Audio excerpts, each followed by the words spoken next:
On November 29th, 1981, Natalie Wood drowned off the coast of Catalina Island.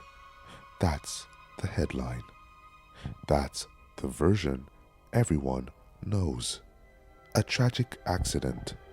A woman slipping into the water in the middle of the night. Case closed. But here's the problem. Natalie Wood was famously terrified of water. She avoided boats at night. She refused to swim alone. And yet, we're told she somehow stepped onto a dinghy barefoot in the dark after drinking and never came back. That night, she wasn't alone. She was on a yacht with her husband, Robert Wagner, and her co-star, Christopher Walken, and the boat's captain. By the end of the night, Natalie was dead. By the end of the investigation, no one was charged, and for decades, the story barely changed. Except, the timelines don't line up. Witnesses heard screams that were never explained. Her body showed bruises no one could fully account for. And the men on that boat all told different versions of what happened. This isn't one of those cases where the mystery comes from the dark. It comes from the silence, from what wasn't pushed, from what Hollywood was perfectly happy to move past. Because the real question isn't how Natalie Wood ended up in the water, it's why, after everything we know now, we were ever told this story was simple at all. Before we get into that night, we need to freeze time and look at who Natalie Wood actually was in 1981. Because the way this story gets told, you'd think she was a fading name from old Hollywood whose death barely interrupted anything. That's not true.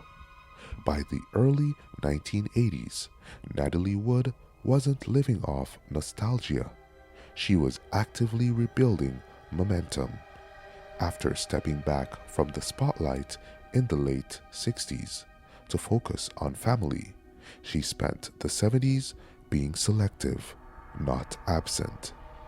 She took television roles, earned strong reviews, and by 1981, she was positioning herself for a full-scale return to film. This wasn't wishful thinking. She had active discussions with studios, upcoming projects in motion, and agents openly talking about her second act. In Hollywood terms, she was valuable again. That matters because pressure in this case doesn't come from decline. It comes from transition. Career comebacks create stakes, expectations, fear of losing control. At the same time, Natalie was deeply anchored in her personal life. She was a mother of two. Friends described her as protective, hands-on, and intensely focused on stability. This wasn't someone spiraling. This was someone planning long-term. She talked openly about the future, about roles she wanted, about balancing work without sacrificing her family. Which brings us to the most complicated part of her life at that moment, her marriage. Natalie Wood and Robert Wagner were not a fairy tale couple. They were a cycle. They married young, divorced, spent years apart, and then remarried in 1972. That second marriage is often framed as a reunion, but people close to them described it as fragile. The love was real. So was the volatility. Arguments weren't rare. Jealousy wasn't subtle.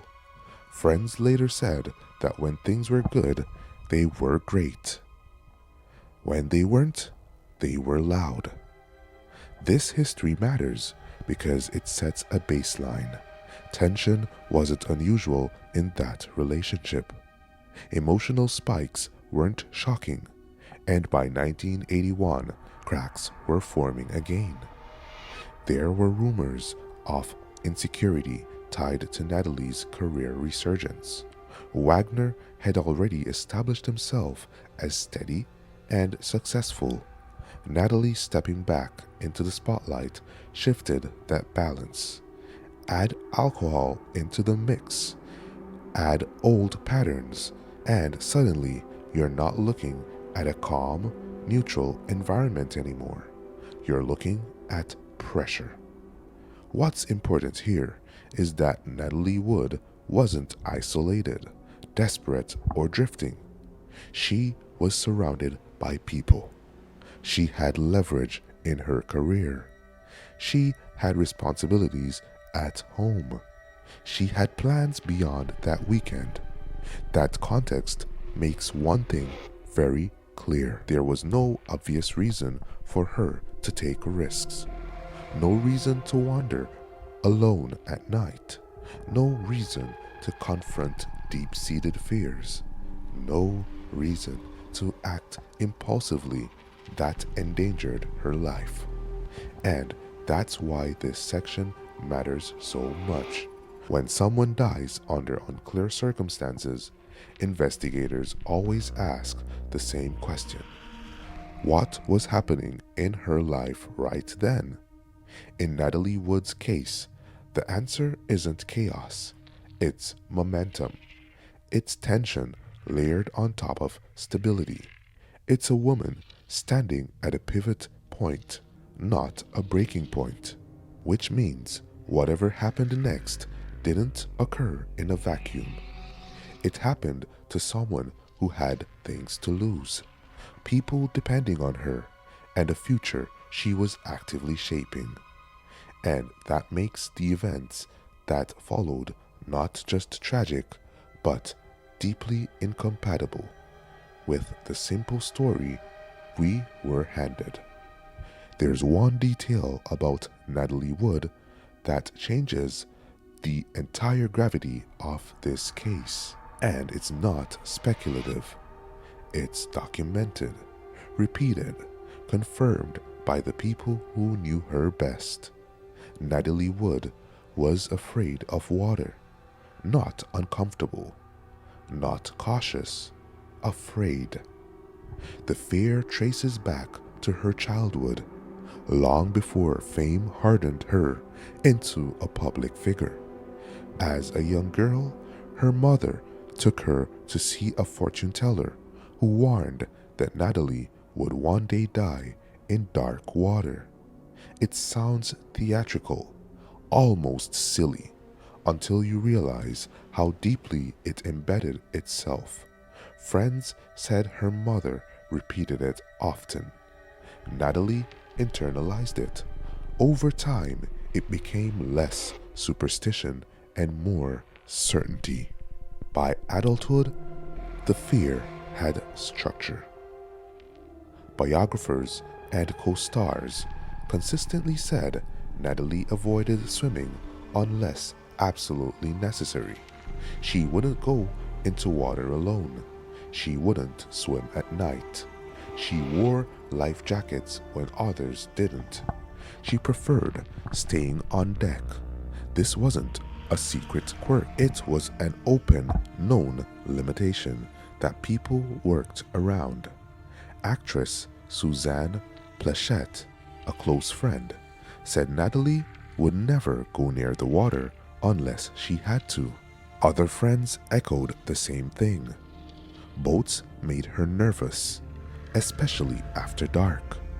Even on film sets near water, crew members adjusted routines to accommodate her anxiety. This matters because fear like this doesn't fade under stress. Psychologically, phobias don't dissolve when alcohol enters the picture or when tension rises. They intensify. Stress doesn't erase fear, it sharpens it. People with water-related phobias cling to safety, light, proximity to others. They don't wander off alone. And that brings us back to the official explanation. We're asked to believe that Natalie Wood, late at night after drinking, during an emotionally tense evening, voluntarily stepped onto a small dinghy in total darkness, barefoot, alone, on open water, with no life jacket, with nothing compelling her to do so. That story doesn't just strain logic, it directly contradicts her established behavior. People who knew Natalie didn't debate this point. When the initial reports came out, many were stunned not by her death, but by how it was described. Friends privately said the same thing. She wouldn't have done that. That doesn't tell us exactly what happened, but it does eliminate something important. It eliminates indifference to risk. Whatever occurred that night, it happened to someone who was actively avoiding the very scenario she allegedly chose. That doesn't mean the outcome couldn't involve water. It means the path into it likely wasn't casual, impulsive, or voluntary in the way it was first presented. This fear doesn't solve the case, but it reshapes it. Because once you understand how deeply Natalie Wood feared water, the question stops being how did she drown and becomes what had to happen for her to end up there at all. To understand what happened next, you have to see the space where it happened, not vaguely, not in headlines, physically. The yacht was called the Splendor. It wasn't some massive party boat where people disappear into separate wings. It was about 55 feet long, tight, contained. Every sound traveled, every movement registered. This matters because nothing that happened that night occurred in isolation. The boat was anchored just off Two Harbors, Catalina Island. It was late November, cold, dark. The kind of night where the water feels heavier just looking at it. According to Coast Guard weather logs, conditions were calm but chilly. No storm, no chaos. Visibility was limited because it was night, not because of weather. So, this wasn't a survival scenario. It was a controlled environment. Inside that environment were 4 people: Natalie Wood, Robert Wagner, her husband, Christopher Walken, her co-star in Brainstorm, and Dennis Davern, the captain. That's it. No crowd, no strangers, no confusion about who was present. Now, picture the layout. The main cabin sat below the deck.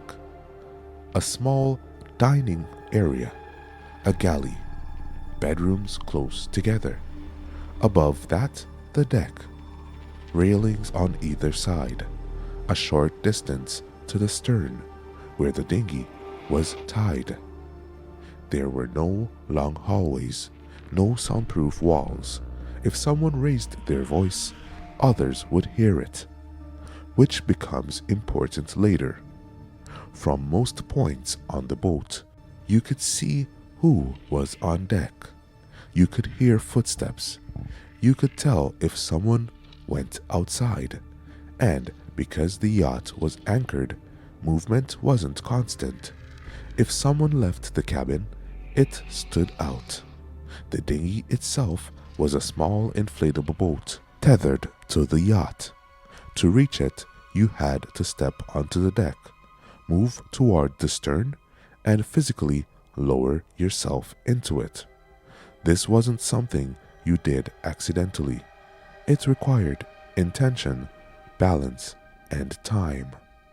And remember, it was dark, no floodlights, No shoreline glow like a city marina. Catalina at night is quiet, remote, the kind of quiet where sounds carry even more clearly. So when we talk about not knowing what happened, it's important to ground that phrase. There were limits to ignorance that night, limits set by space, proximity, and physics. 4 people, 1 boat, no real place to hide an argument, no easy way for someone to vanish unnoticed. That's the environment Natalie Wood was in during her final hours. Not chaos, not confusion, a closed system. Which raises a hard truth. If something went wrong on the Splendor, it didn't happen in a vacuum. It happened within earshot, within eyesight, within a space where every action had witnesses, or at least the opportunity for them. And once you understand that, the question stops being what happened somewhere out there in the dark and becomes what happened on that boat before she ever touched the water. This is where the night starts to bend. Earlier that evening, the 4 of them went ashore for dinner at Doug's Harbor Reef restaurant. On paper, it sounds casual. Friends eating, work talk, drinks, nothing dramatic. But this dinner is where the first fracture appears. According to Dennis Davern, the boat's captain, tension had already been building before they ever sat down. Natalie and Christopher Walken were co-starring in Brainstorm, a film Natalie had personally pushed to be involved in. They were spending long hours together, talking shop, planning scenes. Davern later claimed Robert Wagner was visibly irritated by the dynamic. This is where source separation matters. Davern would go on to say the argument at dinner became heated, centered on Walken and Natalie's professional relationship. He described Wagner as angry and possessive. He used words like explosive years later, though his earliest statements were more restrained. Robert Wagner, in contrast, acknowledged tension but consistently downplayed it. In his memoir, he admitted he was annoyed by Walken's presence and by what he saw as Walken overstepping, but he framed the argument as mild, a disagreement, nothing more. Christopher Walken has never publicly described the argument in detail. He has never contradicted it directly either. His position has largely been silence. What is consistent across accounts is alcohol. They were drinking. Wine at dinner. Drinks back on the boat. No one involved claimed sobriety. That doesn't excuse anything, but it does explain escalation. Alcohol narrows judgment. It amplifies existing emotions. It doesn't create conflict out of nothing. It sharpens what's already there. And here's the key point. No one disputes that an argument happened. What's disputed is the intensity. Davern says it was loud and uncomfortable. Wagner says it was brief and contained. Walken doesn't say much at all. Those differences matter because they shape what comes next. If the argument was minor, then the night drifting back into calm makes sense. If it was serious, then the emotional temperature on the boat didn't reset just because dinner ended. After the meal, they returned to the Splendor. No one left early. No one cooled off elsewhere. The same four people walked back onto the same confined space, carrying whatever unresolved tension existed with them. That's important. Arguments don't disappear when the setting changes, especially not on a boat, especially not when alcohol is involved, especially not when pride, jealousy, and career insecurity are in the mix. This dinner doesn't explain Natalie Wood's death, but it establishes something critical. By the time the yacht pulled away from the dock, the night was no longer neutral. The atmosphere had shifted, and from that point forward, everything that happened unfolded inside a pressure cooker that had already been switched on. Now we slow everything down, because this case doesn't fall apart in broad strokes. It falls apart in minutes. Here's what we can actually place on a clock. Around 10:30 p.m., the group returned to the Splendor after dinner. This is inconsistent across accounts. No dispute there. They're back on the boat. Drinks continue.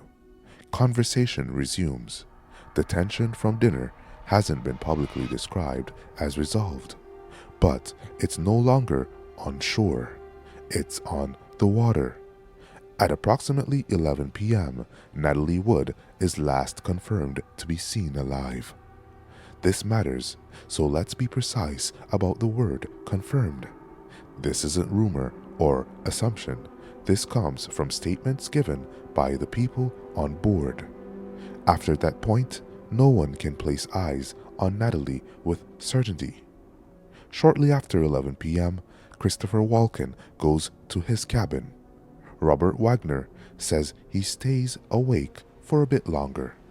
Dennis Davern is either in the wheelhouse or below the deck, depending on which version of his statements you reference. What's important is this: at some point after 11, Natalie is no longer in the common areas of the boat. But here's where the timeline starts to stretch. Natalie is not immediately noticed missing. According to Wagner, he assumed she had gone to bed. According to Davern, he wasn't specifically looking for her. No one checks her cabin right away.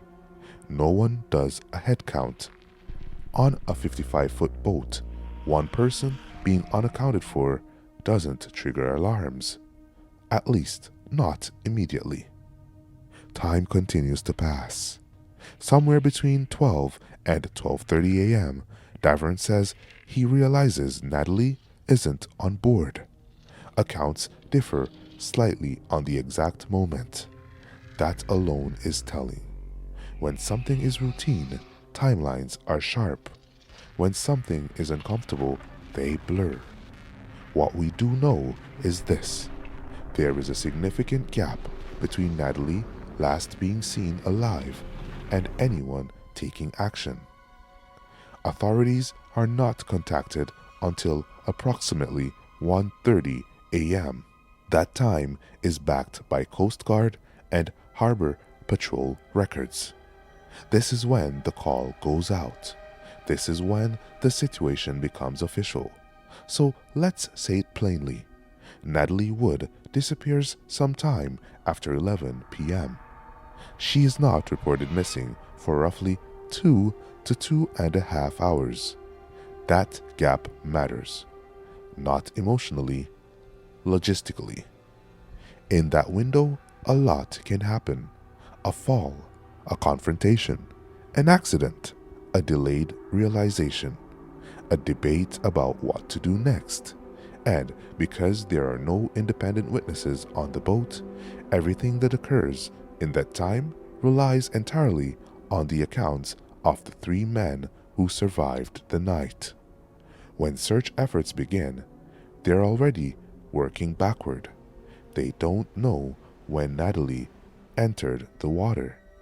They don't know where. They only knew she's gone. Around 8 a.m., her body is found floating roughly a mile from the yacht.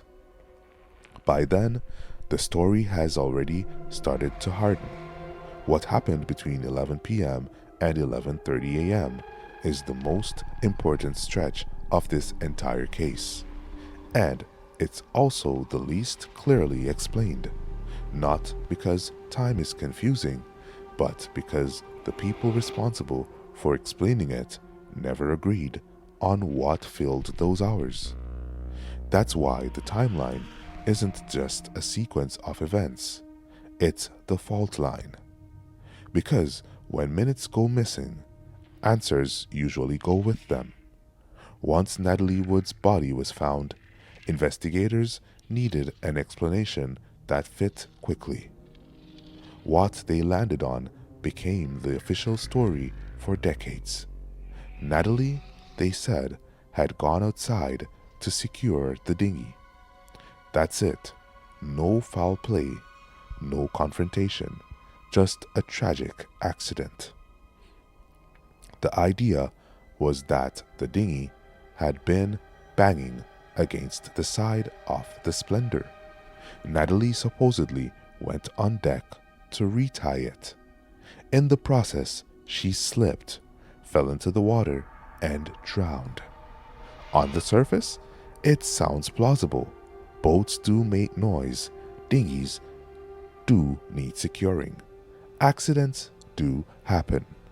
And that's exactly why the explanation stuck. In 1981, this version required very little pushback. There were no outside witnesses. The people on board supported it. Natalie Wood was intoxicated. The water was cold.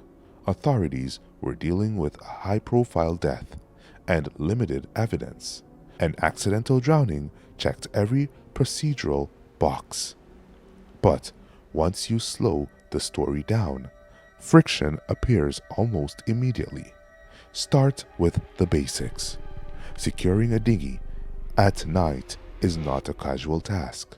Standard marine safety practice discourages anyone, especially a non-crew member, from handling small boats alone in the dark. Visibility is low, surfaces are slick, balance is compromised. That's why captains do it, or it's done during daylight. Now, add context. Natalie Wood was barefoot. She had been drinking. It was cold. And most importantly, she was afraid of water. This wasn't a woman known for impulsively handling deck tasks.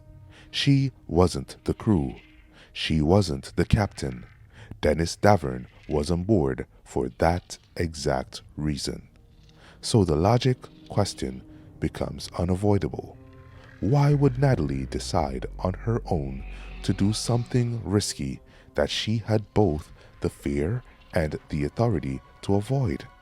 Supporters of the official explanation argue that alcohol impaired her judgment, that she may have acted without thinking, that fear doesn't always win. But here's the counterweight. Alcohol doesn't erase ingrained phobias.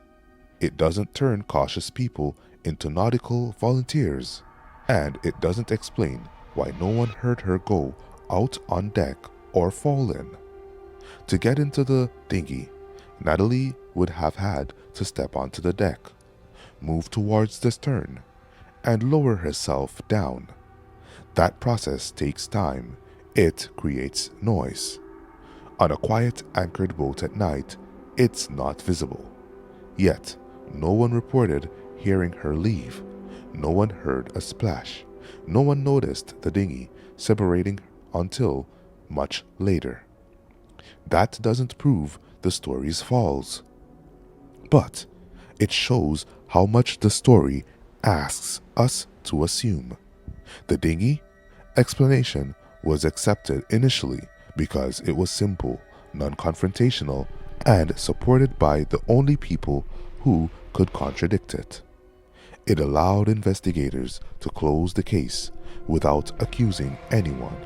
And in an era before intense media scrutiny of celebrity deaths that mattered. What this explanation does not do is account for Natalie Wood as a person, her habits, her fears, her behavior under stress. As an official theory, it works on paper. As a lived reality, it struggles. And once you start pulling at those loose threads, the question isn't, did she fall while securing the dinghy? It's why that explanation was chosen so quickly and why it was rarely challenged afterward. Because when a story survives, not because it's airtight, but because it's convenient, that's when real doubt begins to surface. Once the accident narrative was in place, the physical evidence became secondary, not ignored, but quietly minimized. And that's where the next set of problems begins. When Natalie Wood's body was recovered the following morning, the autopsy didn't just list drowning, it documented injuries, visible bruises, marks on her arms, bruising on her face, a small abrasion on her forehead. At first glance, investigators explained these away as the natural result of a body moving through water. And to be clear, some injuries can occur during drowning. Currents push bodies into objects. Limbs strike surfaces. That part isn't controversial. What forensic pathology doesn't just ask what injuries exist, but how they likely formed. Bruises that appear on forearms, for example, can sometimes suggest defensive movement, like arms raised and tension in muscles. Facial bruising raises different questions, especially when paired with other injuries. Now, here's where precision matters. The coroner at the time ruled Natalie Wood's cause of death as accidental drowning and hypothermia. But even then, the report noted that the injuries could not be definitively timed. That means they could have occurred before she entered the water or after. The science couldn't lock it down. Years later, as the case was re-examined, forensic experts pointed out something important. Some of the bruises appeared fresh, consistent with injuries sustained shortly before death, not hours after. That distinction is critical. If the injuries happened in the water, they support an accident. If they happened before, they introduce entirely new possibilities. This doesn't mean someone struck her. It doesn't automatically imply violence, but it does challenge the idea that her body told a clean, uncomplicated story. What makes this even more complicated is how the injuries were handled publicly. Early reports barely mentioned them. Media coverage focused on drowning, not trauma. And because the ruling was accidental, there was little incentive to push deeper. No crime scene processing, no reenactments, no forensic reconstruction of movements on the boat. Later, when the case was reopened, the coroner officially changed the cause of death from accidental to undetermined. That wasn't symbolic. That was forensic caution finally catching up to unanswered questions. An undetermined ruling means the injuries could not be reconciled into a single, provable narrative. And that's the key takeaway here.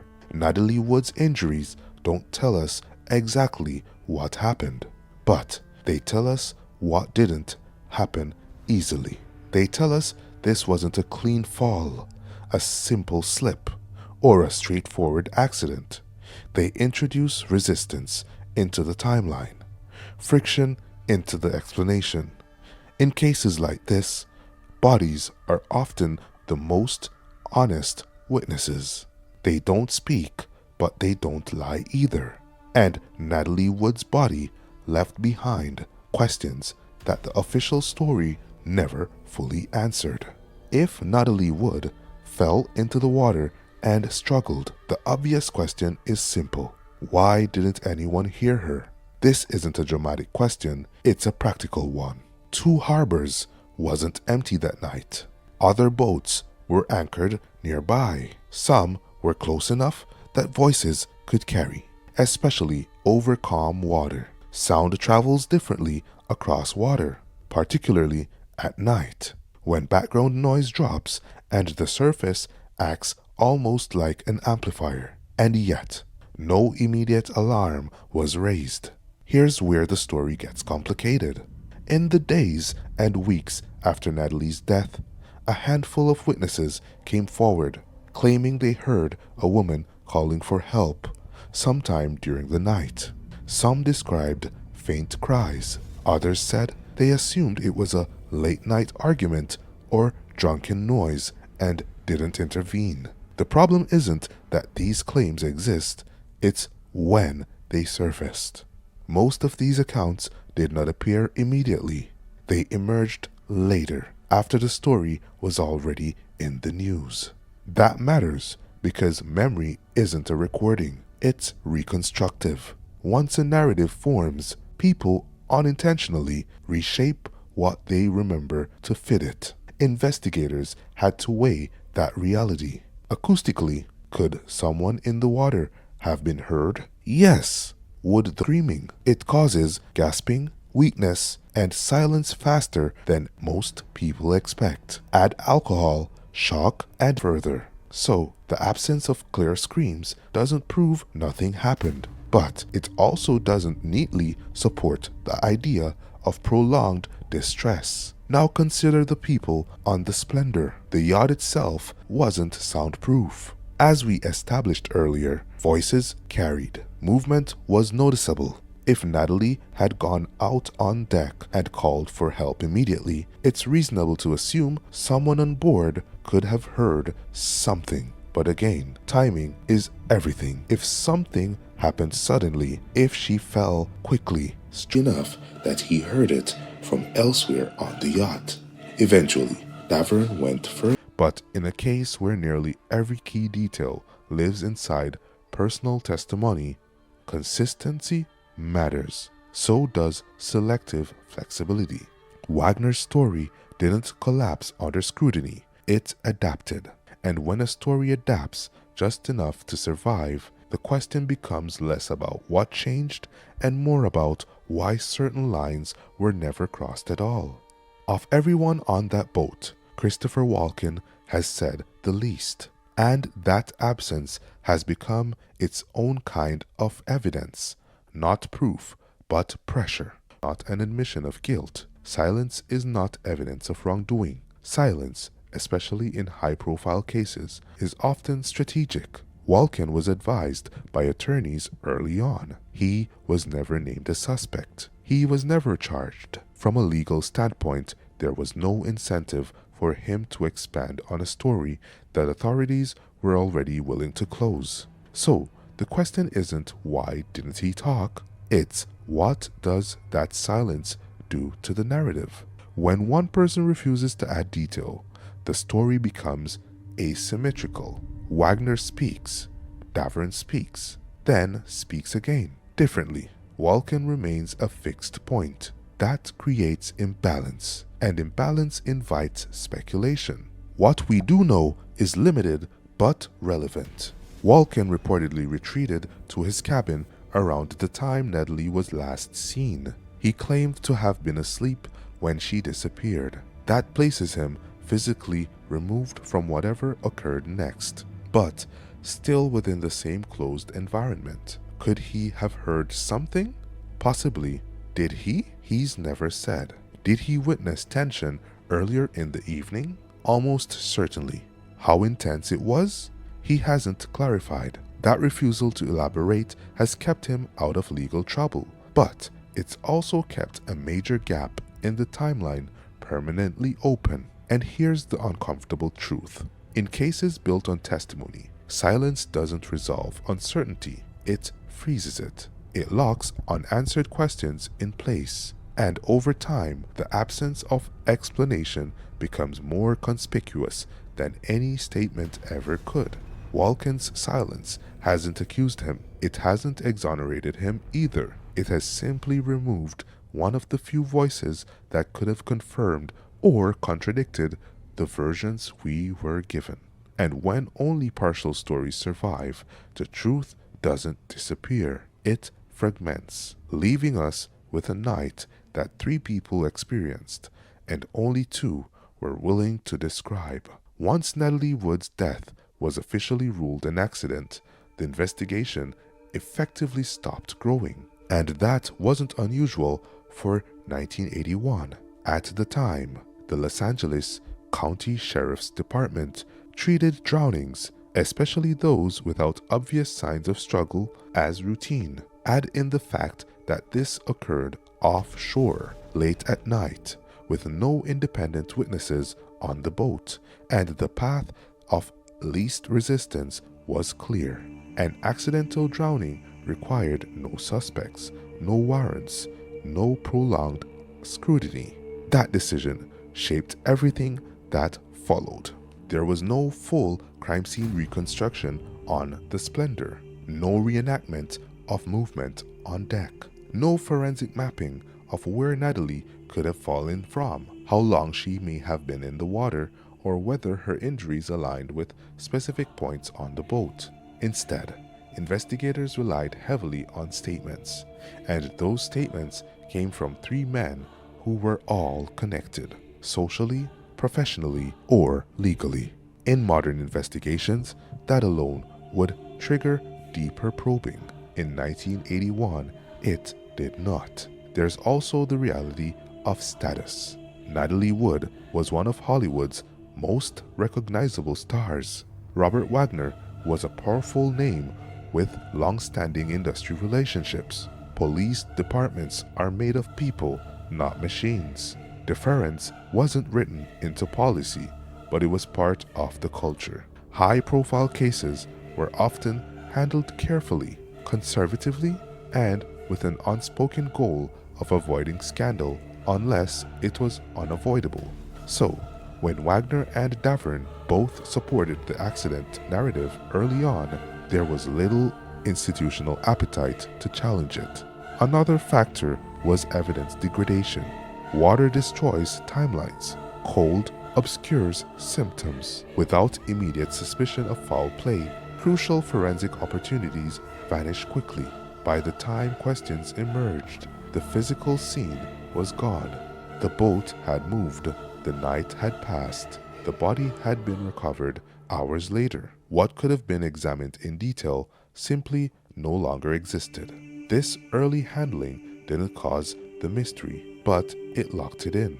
Once a death is labeled accidental, everything else becomes uphill. New evidence has to fight against an established conclusion. Witnesses frame memories around it. Media reporting echoes it. Investigators subconsciously defend it. And that's exactly what happened here. The case wasn't buried, it was sealed, not by malice, by procedure, reputation, and timing.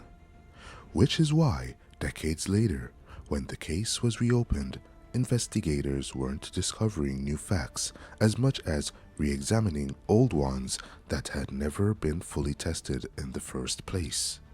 The initial police handling didn't ask the wrong questions. It simply stopped asking too soon. And in cases like this, silence from institutions can be just as powerful as silence from people. For nearly 30 years, Natalie Wood's death sat untouched, not forgotten, but frozen. Then, quietly, it moved again.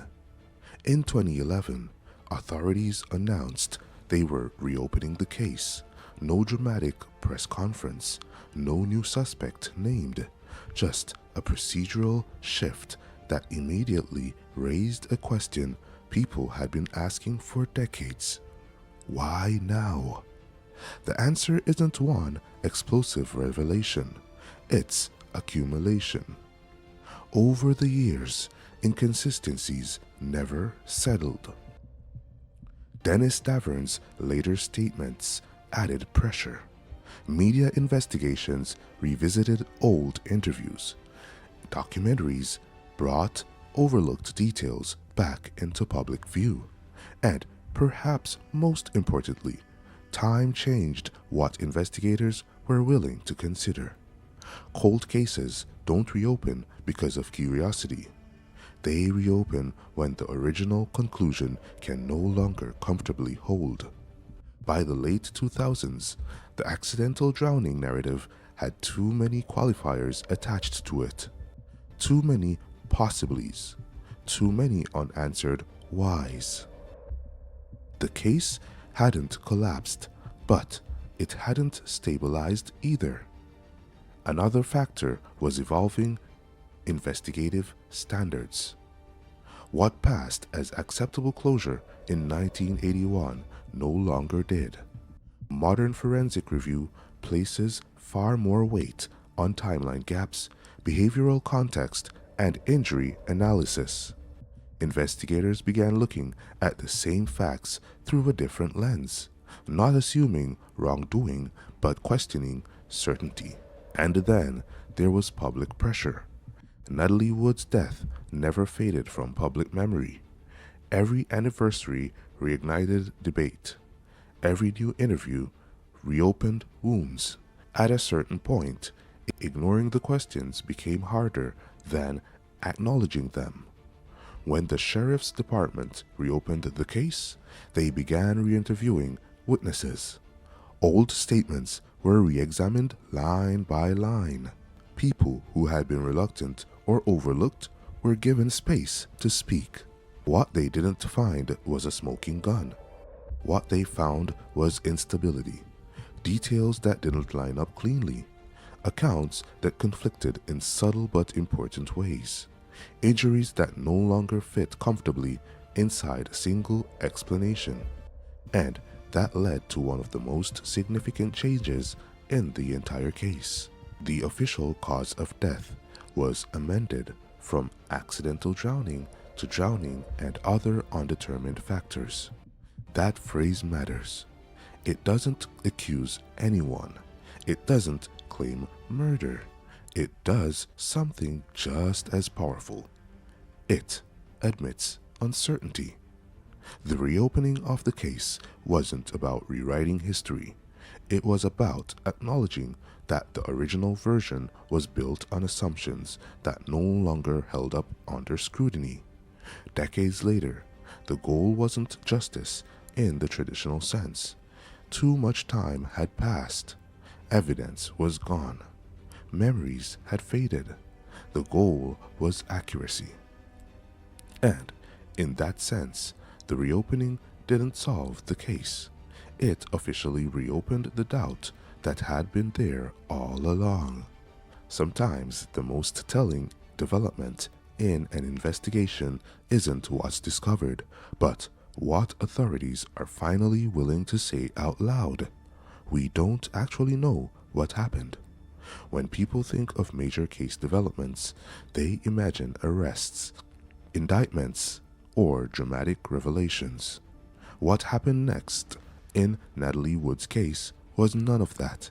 It was quieter and far more consequential. After the case was reopened and re-examined, the Los Angeles County coroner made a critical change. Natalie Wood's cause of death was officially amended from accidental drowning to drowning and other undetermined factors. On paper, that looks subtle. In reality, it's seismic. An accidental ruling is definitive. It says the event has been explained. It closes doors.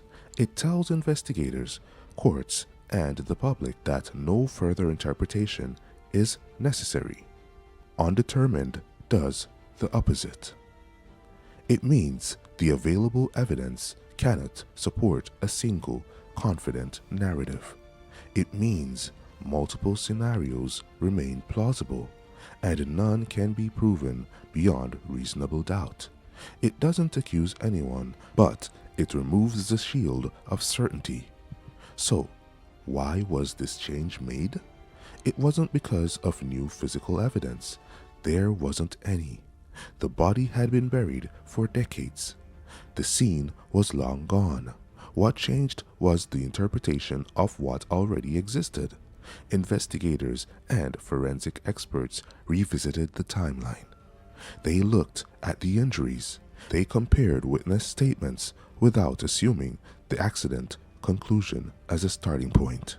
And when they did that, the story stopped lining up cleanly. The bruises couldn't be definitively explained. The delay in reporting couldn't be reconciled. The behavioral context, Natalie's fear of water, couldn't be ignored. Taken individually, none of these facts prove wrongdoing. Taken together, they undermine certainty. And that's the standard that matters here. The coroner wasn't saying Natalie Wood was murdered. They were saying the evidence no longer supported the claim that her death was clearly accidental. That distinction is everything. Legally, an undetermined cause keeps the door open. It allows investigators to continue asking questions. It prevents the case from being locked behind a conclusion that no longer fits the facts. Symbolically, it does something else.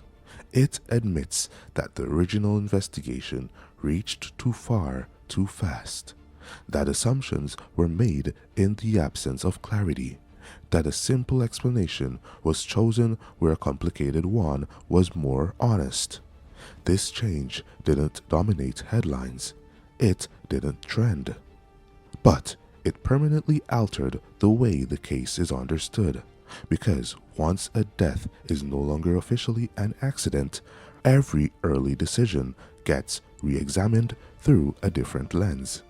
And from that point forward, Natalie Wood's story stopped being about a tragic mishap and became officially a question without an answer. Once the cause of death was changed to undetermined, a lot of people expected the next step to be obvious: charges, arrests, accountability. None of that happened. And that wasn't a cover-up, it was a legal reality. By the time investigators revisited Natalie Wood's death, the case was already fighting time. Decades had passed. Evidence that might have mattered in 1981 was gone. The boat had changed hands. The scene no longer visited. Physical proof had degraded beyond usefulness. That alone makes prosecution difficult. But it wasn't the only barrier. Criminal cases don't move on suspicion. They move on provability. To file charges, prosecutors would need evidence that clearly pointed to a specific crime committed by a specific person beyond reasonable doubt. In this case, nearly everything that mattered lived inside conflicting testimony. No video, no audio, no independent witnesses on the boat. No forensic timeline that could pin down exactly when or how Natalie entered the water. And testimony, especially decades later, is fragile. Memories change. Details blur. Statements contradict earlier versions. Defense attorneys don't need to prove innocence. They only need to introduce doubt. In this case, doubt was already built into the foundation. There was also the issue of who could even be charged. Christopher Walken was never alleged to have been present at the moment Natalie disappeared. Dennis Davern's statements, while troubling, were inconsistent and came years later. Robert Wagner, despite being named a person of interest decades after the fact, was never placed at the exact moment of her entering the water in a way that could be proven. Suspicion, even widespread suspicion, isn't actionable. And another factor was witness availability. Key individuals had died. Others refused to speak. Some accounts contradicted each other so sharply that building a coherent case around them would have been nearly impossible. And then there's the harsh truth most people don't like to hear. Justice has a clock. As time passes, even legitimate cases collapse under their own uncertainty. Prosecutors are ethically bound not to pursue charges they can't support. Doing so doesn't honor victims. It risks acquittal that permanently closes the door. So, the absence of charges doesn't mean nothing happened. It means what happened can no longer be proven in court. That's the quiet tragedy of this case. Not that someone got away with something, but that the window where truth could be decisively established closed before anyone realized how important it was to keep it open. By the time the system was ready to ask harder questions, the answers were already too fragmented to stand on their own. When people hear Hollywood cover-up, they often imagine secret meetings, payoffs, and shadowy backroom deals. That's not how power usually works. What protected this case wasn't a conspiracy, it was soft power. Hollywood in the early 1980s was a tight ecosystem. Careers were long, relationships were everything. Studios, agents, publicists, and journalists all relied on access, and access depended on discretion. Natalie Wood was a beloved figure. Robert Wagner was a respected star with decades of goodwill. There was no incentive, culturally or professionally, to push this story into darker territory unless it forced itself there. And at that time, it didn't. Media coverage reflected that tone. Headlines emphasized tragedy, not tension. Language softened details. Accident became the framing before questions could harden. Once that framing settled, it guided everything that followed. This is how soft power works. No one needs to make a call. No one needs to issue instructions. People instinctively protect the version of events that preserves stability. Reporters avoid alienating studios. Studios avoid scandal. Investigators avoid public backlash when evidence isn't even clear. Everyone moves toward the least disruptive explanation. And in Natalie Wood's case, the least disruptive explanation was an accident. There's also the human factor. When someone famous dies suddenly, there's a rush to preserve dignity for the deceased and for those left behind. Pushing hard questions can feel invasive, cruel, especially when the surviving spouse is also a public figure. So, hesitation becomes policy. Silence becomes professionalism. None of this requires corruption. It only requires alignment of incentives. What makes this important is what happens later. Once the narrative solidifies, challenging it becomes socially expensive. Anyone who raises doubts risks being labeled opportunistic, conspiratorial, or disrespectful. That's exactly what happened to people who questioned the story in later years. Dennis Davern was dismissed as unreliable. Witnesses were treated as confused. Doubts were framed as morbid curiosity. The Shield didn't silence questions. It marginalized them.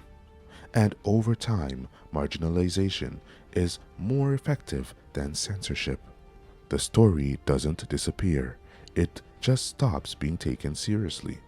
That's the environment Natalie Wood's case existed in for decades. Not a locked vault of secrets, but a cultural bubble where pushing too hard felt unnecessary, uncomfortable, and professionally risky. Hollywood didn't need to hide anything, it just needed to move on. And when an industry moves on collectively, unresolved truths don't vanish, they wait. At this point in the story, it's tempting to reach for a conclusion. That's usually where narratives go wrong. So, instead of declaring what happened, we need to lay out the theories, clearly labeled, clearly limited and tested against what we actually know. Not feelings, not vibes, facts, and gaps. There are three dominant explanations that have survived scrutiny. None of them are complete. Each explains something. None explain everything. That's the problem. Theory 1. A true accident. This is the original explanation. Natalie went on deck to secure the dinghy, slipped, fell into the water, and drowned. What this theory explains well is the absence of direct evidence pointing to a crime. There's no weapon, no confirmed eyewitness, no forensic proof of assault. Accidents on boats do happen, especially at night. Where it struggles is behavior. It requires Natalie to override her documented fear of water. It requires her to take on a task typically handled by the captain. It requires silence, no cry heard on board, no immediate reaction, no awareness until hours later. It's possible, but it asks for a long chain of unlikely decisions. Theory 2. An argument that escalated unintentionally. This theory suggests a confrontation, verbal, emotional, possibly physical, that ended with Natalie entering the water unintentionally. Not murder, not intent. A moment that went too far. This explanation accounts for several things at once. The argument at dinner, the continued tension on the boat, the bruises, the delay in reporting, the inconsistent statements afterwards. Where it breaks down is proof. There's no direct evidence tying any individual to that moment. No timeline pinning down when escalation happened. No witness who can place hands on her. Without that, it remains plausible but unprovable. Theory 3. Negligence after the fact. This theory doesn't focus on how Natalie entered the water, but on what happened afterward. It suggests she may have fallen accidentally, but that the response was delayed, that signs of trouble were ignored, dismissed, or debated. That help came too late. This theory explains the 2-hour gap. It explains the hesitation. It explains why no one can fully account for what happened during that window. It doesn't require malicious intent, only human reluctance, alcohol, and fear of consequences. Its weakness is moral, not factual. Negligence is hard to prosecute, hard to define, harder to prove decades later, and like the others, it relies on inference rather than evidence. The critical thing to understand is this: each theory answers a different set of questions. None answer all of them. That's why the case remains unresolved.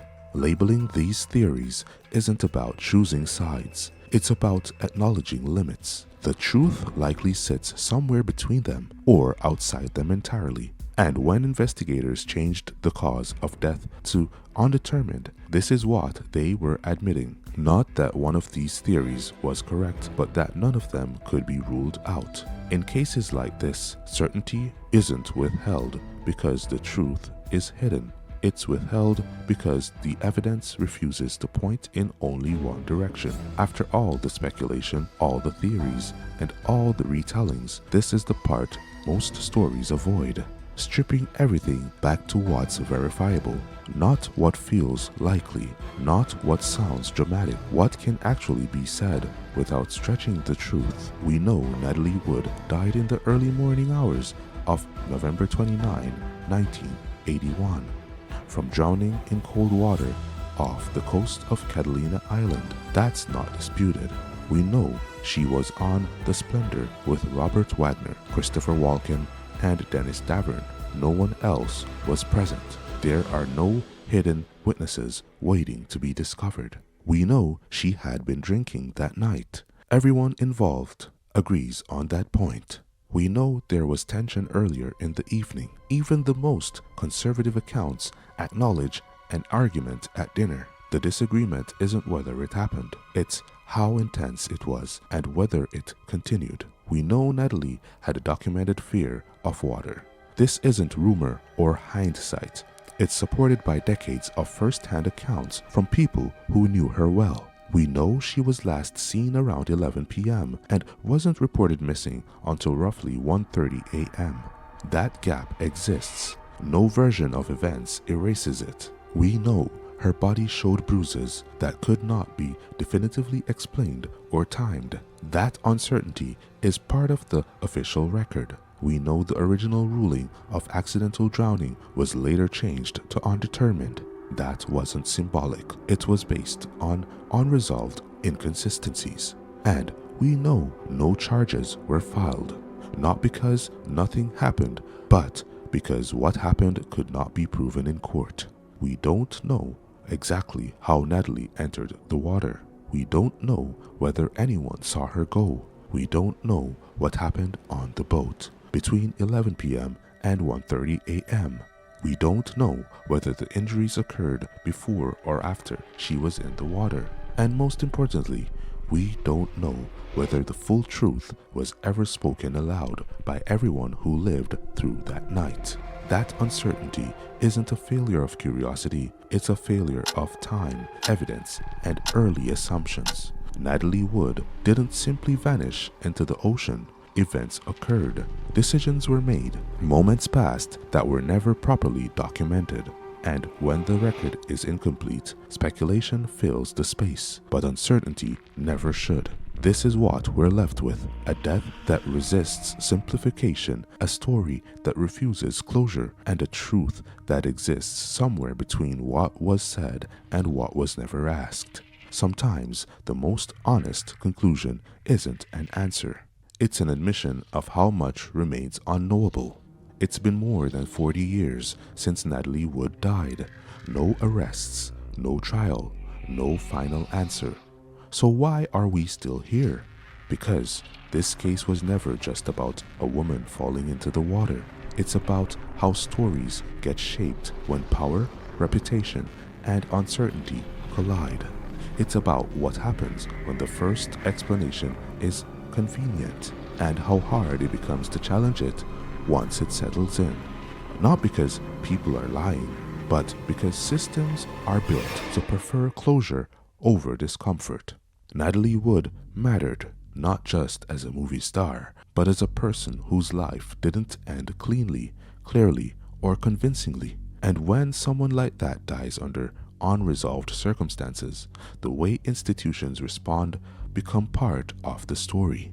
This case shows how easily momentum can replace scrutiny, how silence can be mistaken for resolution, how time can turn unanswered questions into accepted facts. It also shows the limits of justice. Not every wrong ends with accountability. Not every mystery yields a conclusion. Sometimes all that's left is context, probability, and the uncomfortable knowledge that the truth slipped past us before we knew how urgently we needed it.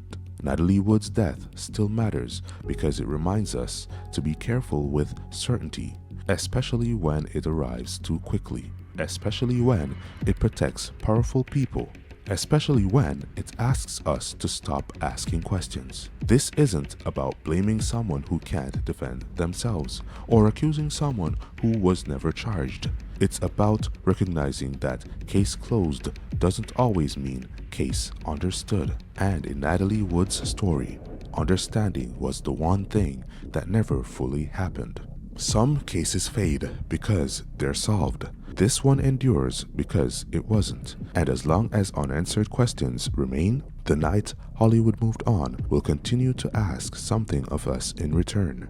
To look closer, to resist simple stories, and to remember that silence, no matter how polished, is never the same thing as truth. Before you click away, take a second. If this story unsettled you, it should have. Not because of what we know, but because of what never fully got examined. If you think this was just a tragic accident, say so. If you think too many questions were brushed aside, say that too. The comments matter here, not for theories, but for accountability in how these stories are remembered. If you want more cases where the official version doesn't quite survive scrutiny, subscribe. That's what this channel does. We slow things down. We look closer. We don't rush to closure. And if this video made you rethink something you thought you already understood, share it with someone who still thinks this case was simple. because some stories only stay buried when people stop talking about them.